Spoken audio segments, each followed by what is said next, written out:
I got to sit down with Jeef, who is literally one of the best players in the world. Currently, I'm #1 NA. I hit 15k not long ago. And he's gonna give you some tips on how he performs super consistent with some of the best heroes in the game to reach 15k MMR. So who is Jeef? Hey, I'm a Twitch streamer. Many people might know me more for my curve, the Jeef curve. Wait, what's your favorite food? Sushi.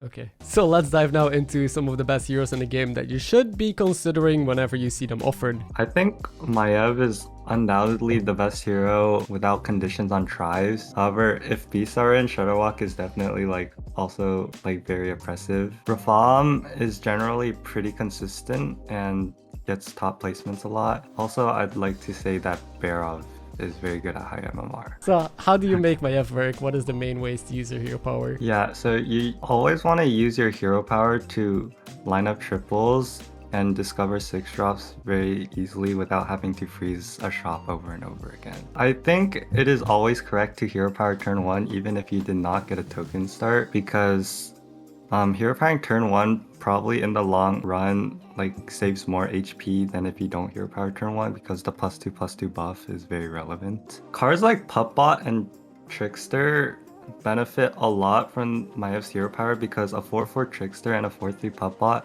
trades usually 2 to 3 units and is very strong mid game. So you always want to hero power those units, but obviously economy is also good. We usually want to go for Eliza or Felbat. Those are the best 6 drops for Mayev, or Omega Buster as well. Okay, so you always go for 6s. Usually don't go for 5s. Right, I see. Mm-hmm. And what curves do you usually take? Is it just Rafam curve? Because I know that you mentioned you like staying on 1 an extra turn even. You do Rafam curve.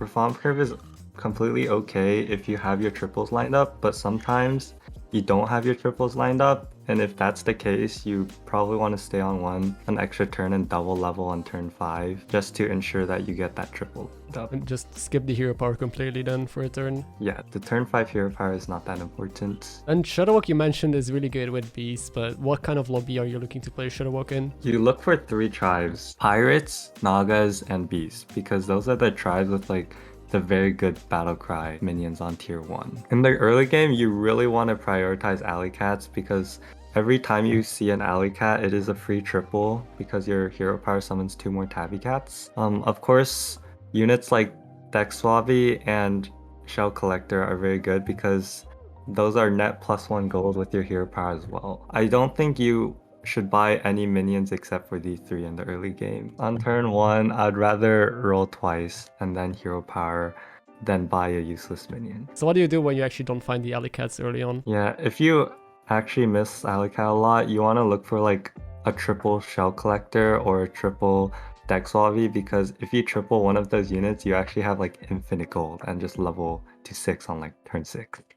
And again, you usually just triple to 6 shops, I assume. Yes, unless you're actually dying and you have to go for 5s. I think it's useful to note that if you find 2 alley cats before turn 3, you want to level every turn instead of keep rolling on 1, because that's already 2 6 drops on turn 6. So doing the certified Jeef curve. Yeah, the Jeef curve. If you do enjoy videos like these, don't forget to leave it a quick like, subscribe to the channel if you're new, and check out Jeef, of course. What makes Rafam such a good hero? Yeah, Rafam's a pretty consistent and pretty easy to play hero, but also very powerful, because in the current state of the game, staying on 1 is amazing, and Rafam curve can utilize that very well. And what units are you then looking to buy again early on? The usual good 1-drops like Micro Mummy and Wrathweaver are very powerful, and of course all the econ 1-drops are very good too. Yeah, you always want to Rafam curve on Rafam. And I'm moving on to probably the hardest hero in this list, I think, which would be Lord Barov. Yeah, Barov is definitely tricky to play, but if played right, gives you so much free gold to level fast.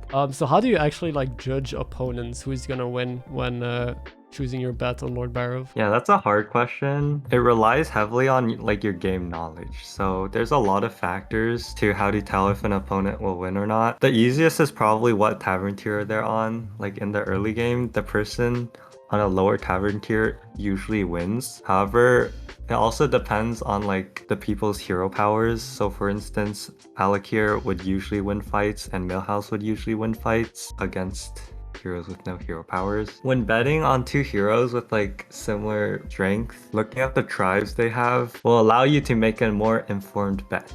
If someone is actually just stomping everyone like a Shutterwalk, just bet on them.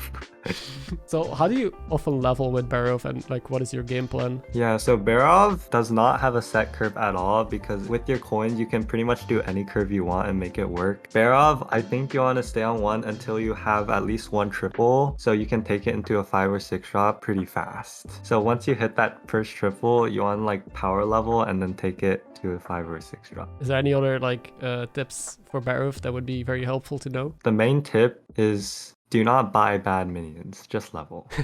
Don't buy bad minions, okay. I mean, I think the main mistake on Barov is thinking you have a lot of gold in your hand, so you're forced to buy something from the shop, but that's not true. Because saving the gold for later means you buy a 5 drop as opposed to like a 1 drop. Now to put you a little bit on the spot, what is like a general tip, if you have like one big tip to give to newer players or to other people that helped you climb so consistently to the top ranks on the leaderboard? Yeah, I do think the main tip that I don't see people doing that much is holding triples. I think holding triples is very important for the game because I see a lot of people tripling to 3 drops, which I don't think I've done a single time, to be honest. At least hold it for 4 drops because 4 drops are usually way more tempo and way more directional. 3 drops, they're just tempo, but they don't really do anything for you in the late game. So for instance, if you're playing Jandice and you're holding a tabby triple, I recommend holding that for a 4 or 5 drop. I think that's it. Jeef, I appreciate you